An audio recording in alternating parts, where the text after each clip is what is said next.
y nos acompaña en Voto 24 esta mañana el candidato a vicepresidente, José Isabel Blandón, presidente del Partido Panameñista también. Señor Blandón, buenos días, gracias por acompañarnos aquí en la edición matutina de Telemetro Reporta. Vemos que hay todo un dilema armado ahora con el tema del presupuesto del Estado. Usted pasó por la Asamblea. ¿Qué piensa de lo que puede estar ocurriendo con el presupuesto del Estado? Buenos días, señor Blandón. Muy buenos días. Nada bueno. Realmente es lamentable que estemos a esta altura del año cuando el presupuesto debía estar aprobado.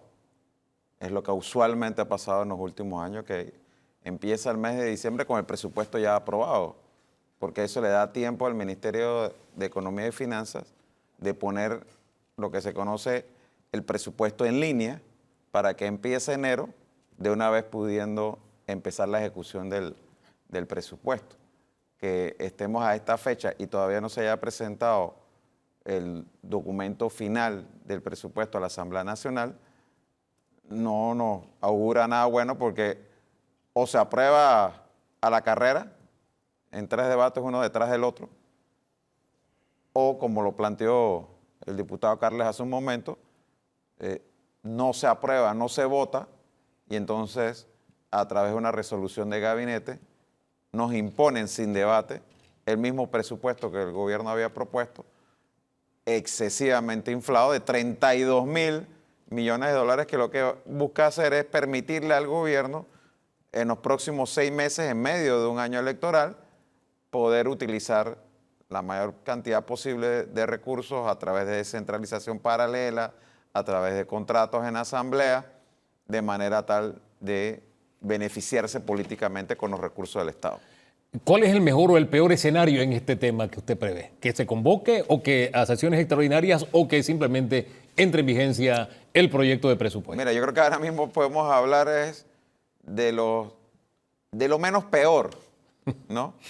Y lo menos peor sería cualquiera de las siguientes dos cosas: que el presupuesto lo presente el Ejecutivo con una reducción significativa para nosotros, que sea un presupuesto con un monto similar al de este año 2023, que no tenga un incremento con relación a este año, o que la Asamblea vote lo que se presente por parte del Ejecutivo y lo rechace, de manera tal que quede el presupuesto de este año, que de nuevo, 27.000 millones.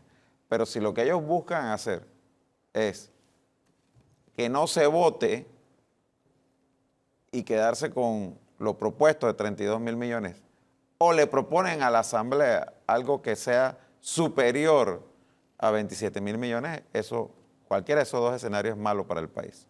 ¿Cuál es la línea de los diputados del panameñismo en la Asamblea con ese presupuesto? Bueno, mira, nosotros desde... Se lo pregunto porque a veces el Partido Panameñista en la Asamblea como que sigue una línea muy distinta a las decisiones que toma el partido. No sé, le pregunto, ¿no? Por aquella de las abstenciones cuando fue la elección de Junta Directiva de la Asamblea. Principios de noviembre, 8 o 9 de noviembre, si la memoria no me falla, como presidente del partido le mandamos una comunicación formal a todos los miembros de la bancada, en el sentido de que la línea del partido era de no votar por el presupuesto general del Estado que el gobierno estaba presentando. El de ese momento era de 32.000 millones de dólares. Eso estaba claro, porque en aquel momento lo que se pensaba era que en noviembre iban a presentar el presupuesto y se iba a votar. Pero mira tú, a la altura que estamos más de un mes después y aún no presentan el presupuesto. ¿La línea hoy cuál sería entonces? La misma. La misma. La misma. Pero digo, a menos que el gobierno presente un presupuesto de 27.000 millones. Habría que revisar. Hay una duda, y usted que pasó por la Asamblea por tanto tiempo. ¿Se ha utilizado antes el artículo 272 de la Constitución o no? Mira, que yo recuerde por lo menos el 90 para acá, con 99.9% de seguridad te puedo decir que no. En el gobierno de Mireya Moscoso hubo un año en que se aplicó el artículo 273, que es el de rechazo del presupuesto. Y se prorrogó la vigencia del presupuesto del año en curso, del año anterior, en cualquier caso. Pero que vengan y nos digan que no se votó el presupuesto, eso, que yo sepa, nunca ha pasado. No sé si antes del 90 pasó, pero del 90 para acá no. Y además, debo señalar que si va a pasar como pareciera que va a ocurrir, que es que ni siquiera ellos devuelven el presupuesto a la Asamblea, es bien discutible que estemos hablando que ese es el supuesto de la Constitución, porque Lo que pasa es que el sí. supuesto de la Constitución es que el presupuesto está en la es que Asamblea y la Asamblea no lo si vota. se devuelve a la Asamblea, se corre el riesgo de que la Asamblea lo rechace. Eso es un riesgo, es una posibilidad en este momento. Y si se rechaza, entonces entra en ejecución el artículo 273, que es que entra en vigencia el presupuesto del año pasado. Correcto. Es la disyuntiva que tiene. Sí, pero es que para mí, de nuevo, entre lo malo y lo peor, vamos a ponerlo así, lo malo sería un presupuesto que no se apruebe y entre en vigencia el actual. Eso es malo, sí, pero podemos vivir con eso. Lo peor es que quieran aplicar el 272 y aprobar un presupuesto infladísimo de 32 mil millones sin siquiera debatirlo en la Asamblea. Y es que yo creo que es importante que la gente entienda un poquito por qué están tan apurados o motivados en que sea de 32 mil millones. Porque el año que viene, por ser un año electoral, las reglas son distintas. El gobierno saliente solo puede gastar el 50% del presupuesto del año. Entonces, si tú pones 27 mil millones, tú puedes gastar, para ponerlo así en sencillo, 13 mil 500 millones. Pero si pones 32 mil millones, 2 mil millones tú más. puedes gastar 16 mil millones más. ¿Y quién va a tener el problema? O sea, 16 mil millones, perdón, no más, 16 mil millones, 2.500 millones más. Pero, ¿cuál es el problema? Es que casi seguro que el presupuesto del próximo año no va a ser de 32 mil. O sea, en el sentido que no se va a recoger. Entonces tú te gastas 16 mil millones el primer semestre y el segundo semestre resulta que te quedaste en 28, entonces los otros 6 meses nada más hay 12 mil millones. ¿Me explico? Entonces te estás gastando la plata del siguiente semestre. Eso es lo que quieren hacer.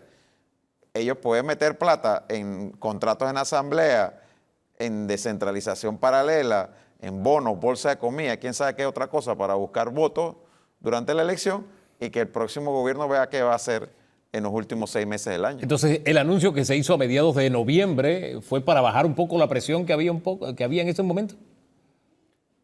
Puede Porque se hizo ser, anuncio y recorte, ¿no? puede ser Era que- parte de la petición que había en la opinión pública. puede ser que sí hubo en ese momento la intención, pero lo que se escuchaba era que parte de los recortes iban a afectar el presupuesto de la Asamblea y seguramente esa rosca que hay dentro de la Asamblea de Benicio Robinson y compañía dijo sobre mi cadáver. Hablando de esa rosca, es que parte del tema No. ahora es que pareciese que el señor Benicio y el presidente se han puesto de acuerdo con este tema. ¿Qué piensa usted?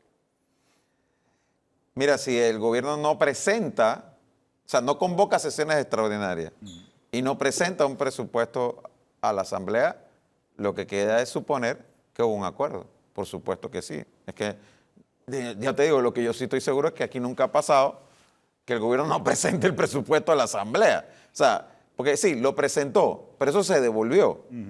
Y en el procedimiento constitucional y legal, el Ejecutivo lo debe, o sea, la Asamblea le hizo observaciones y lo devolvió al Ministerio de Economía y Finanzas. Entonces eso debe regresar a la Asamblea. O sea, formalmente hablando ahora mismo no está en la Asamblea. está No, en el dice Ejecutivo. Benicio que está en la Asamblea porque el Ejecutivo no lo retiró. Formalmente nunca se retiró y está el proyecto de presupuesto original en la Bueno, Asamblea. pero- Fue lo que dijo Benicio. Sí, pero el original, claro, el documento, pero eso ellos mandaron una nota de vuelta diciendo tienes que agregarle, encima le estaban agregando más plata. No, pues. sí, porque la revisión no fue hacia abajo, insisto, Sí. fue hacia Entonces, arriba. digo, no Métele más plata. entender lo que ha pasado. Si ellos mismos estaban incluyendo, por ejemplo, en el presupuesto del próximo año, dineros que supuestamente iban a entrar de la mina, ¿no? Tanto los pagos de ellos como impuestos sobre la renta, todas las cosas que podían venir producto de la mina. Si además ha habido una pérdida importante en la economía en noviembre de este año por los cierres de calle y las protestas, ¿cómo tú vienes a decirnos a nosotros que eso no afecta lo que tú habías presentado originalmente y que lo afecta es para abajo, no para arriba? Ahora, al final se trata de un cálculo político y ayer hablábamos de los cálculos políticos en debate abierto y nos decía don Rodrigo Noriega que el tema minería había afectado candidaturas presidenciales.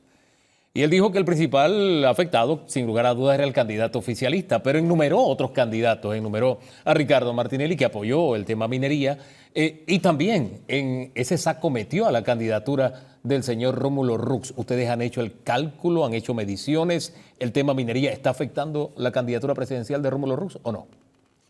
Mira, nosotros hemos hecho mediciones. Por supuesto que el tema de la minería movió un poco el tablero, pero resalto en el un poco. ¿Me explico? Yo creo que no hubo cambios importantes, por lo menos no en las posiciones que nosotros habíamos visto antes de la crisis de la minería. Le dio un poco de aire a candidaturas que estaban muertas, ¿no? Pero al final, fíjate, yo creo que, por ejemplo, el fallo de la Sala Penal de la Corte con respecto al caso de Martinelli tiene el potencial de mover más el tablero que lo que pasó durante el mes de noviembre. Candidaturas muertas. Me quedé pensando en ese término. ¿Qué candidaturas muertas había que fueron movidas por el tema minero? Bueno, yo creo, por ejemplo, a Lombana le dio un poquito de aire. ¿Y usted dice que la candidatura de Lombana era una candidatura muerta? Sí, por supuesto. Antes del tema de la minería, sí. Oiga, hablando de minería, lo vi la semana pasada en Donoso. Así es. O sea, ¿qué estaba haciendo por allá? ¿Estaba coordinando algo? No, hablando con las comunidades, porque, por supuesto, la mina está en Donoso. No, y sobre todo porque lo recibieron, porque por allá no le cae muy bien a los políticos. ¿Ah? Pero que sí fíjate, estuvo lo que conversando pasa con la es que, gente, mira, ¿no? por ejemplo, de ese tema que estaba hablando mi amigo Rodrigo Noriega, estudiamos juntos en la Facultad de Derecho. Gran parte de todas estas manifestaciones que se dieron fueron manifestaciones donde participaron gente de todos los partidos políticos, ¿no? O sea, pretender es que ahí los partidos no estaban. Mira, en las protestas en Donoso, por ejemplo, estuvo participando activamente varios miembros del panameñismo. ¿Me explico? Inclusive el candidato a alcalde de nosotros en Donoso es un ambientalista reconocido de ese distrito que ha estado todavía luchando contra el tema de la mina, ¿no? Entonces, por eso llegar nosotros allá no representaba O sea, que ningún dirigentes problema. políticos del panameñismo participaron de las protestas. Como hubo gente no inscrita en partido, como hubo gente de otros partidos que también participaron, porque lo hicieron como ciudadanos. Es que el error de alguna gente, por ejemplo, de Lombana, es querer decir, bueno, es que todos esos que estaban manifestando ahí ahora van a votar conmigo. ¿Me explico? Porque es que ese movimiento, como lo fue la cruzada civilista en su momento, O sea, lo que usted quiere no lo aclarar es que capitaliza no nadie. solamente había gente de otro camino, sino había panameñistas y había de diferentes Había hasta partidos. PRD ahí protestando. Si es que al final fue un movimiento ciudadano y eso hay que entenderlo. Los movimientos ciudadanos no se capitalizan electoralmente. Oiga, pero así como hay un Hay quien alcalde en quiere Donoso... pensar sí. lo que lo capitaliza electoralmente. Así como hay un alcalde en Donoso que dice usted es panameñista y se opuso a la minería, también hay dirigentes en Coclé que eran panameñistas, diputados y dijeron que apoyaban la minería. Al final, ¿eso afecta o no? El balance de el efecto negativo o positivo, Es que- porque hubo en contra y a favor del panameñismo. Es que yo creo que aquí el debate, como lo decía ayer, se quiso poner en blanco y negro y una cosa es que tú apoyases que el contrato de la mina ya existente se buscara mejorar o que manteniendo la mina en producción buscaras algo más favorable al país y otra cosa es que tú estuvieras respaldando la minería en general. Son dos posiciones distintas. Y otra cosa es que hubiera negociado el de Ese- 1997, el ese- contrato ese- original, que es el ese- caso de su abanderado. Es que el tema, vamos a hablar una cosa, Rómulo Rux tenía 28 años Ajá. en 1997. Aquí el tema es, ¿Eso qué significa? digo, que pone como si el mínimo era el socio de Morgan & Morgan en el 97. No, estoy usando la frase que él mismo usó. Sí, Él dijo, yo entonces, negocié sí. Y el contrato del 97. al final, quien es el responsable de los contratos por parte del Estado es quien no firma por parte del Estado. Quien firmó ese contrato fue Pérez Valladares. Ese fue el que firmó el contrato. Ajá. Ese era el gobierno que tenía.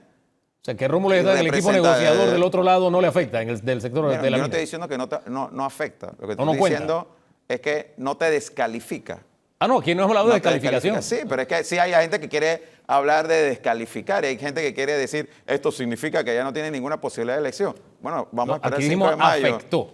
No, Afectó. yo no estoy diciendo tú. Ah, ok. Estoy diciendo los que están analizando el tema desde un interés político, pero yo te digo, como, con todo el respeto que me tiene mi amigo Rodrigo Noriega, pero nosotros teníamos discusiones de la época de la universidad, porque él decía que uno no tenía que salir a protestar contra la dictadura, sino que lo que nosotros teníamos que hacer por el país es ponernos a estudiar. Yo dice, yo tengo las mismas notas que tú, los dos éramos cum laude, pero tú te estás quedando aquí a estudiar y yo estoy saliendo a pelear contra la dictadura porque creo en la democracia. Entonces, digo, cuando tú me vienes aquí a querer analizar esas cosas desde allá, desde por allá arriba, a 10.000 pies de altura, baja a la realidad. ¿Y su análisis, a la el tierra. análisis Noriega sigue en las alturas o está basado en la realidad? Allá en las alturas. El de ahora. Bueno, es que de nuevo, tú quieres estar analizando desde allá, desde tu computadora, desde la sala de tu casa, ve a Donoso, ve a Chiriquí, a Tierras Altas, y habla con la gente de carne y hueso y escucha lo que está pasando y cuáles son las preocupaciones de la gente. Eso me recuerda a Mireya Mocoso. Las encuestas del carne y panameñismo hueso. siguen siendo de carne y hueso. No, yo no he hablado de encuestas. Yo no he hablado de encuestas. No, me acordé. Te he hablado de la señora Mireya ir Moscoso. y hablar con la gente. Porque es que Oiga. hay mucha Bueno, gente que sí. te opina Sí. y te quiere estar evangelizando y aquí dándote sermones. Antes de pero vaya a terminar. hablar con la gente y entienda lo que está pasando Antes de en las terminar. comunidades y escucha la realidad. Antes de terminar, un tema político importante en estos días y tiene que ver con el futuro del señor Ricardo Martinelli. Hay una casación en la Corte Suprema de Justicia. ¿Qué piensa usted? ¿Se la admiten o no se la admiten? Porque eso va a ser clave para su candidatura presidencial, la del señor Martinelli, claro. Mira, yo creo que después de todo lo que pasó y uno ha escuchado en los expedientes, lo más seguro es que no se la van a admitir. No corre entonces, usted piensa. Yo pienso que no. ¿Y en la popularidad del señor Martinelli se podrá transmitir al candidato a vicepresidente? ¿Cómo lo ve usted? Porque en su momento se lo transmitió a Rómulo Rux. Mira, yo creo que algo de eso se va a quedar, obviamente, en el RM, pero también creo que definitivamente Mulino no capitalizará al 100% los votos de Martinelli. Y esos votos que hoy podrían estar con Martinelli, que no van a irse con Mulino, son votos que pueden en alguna forma incidir de manera importante en el resultado de la elección. Es una elección que se ve que aquí, simplemente por la cantidad de candidatos que hay, matemáticamente es muy posible que alguien gane con menos del 30% de los votos.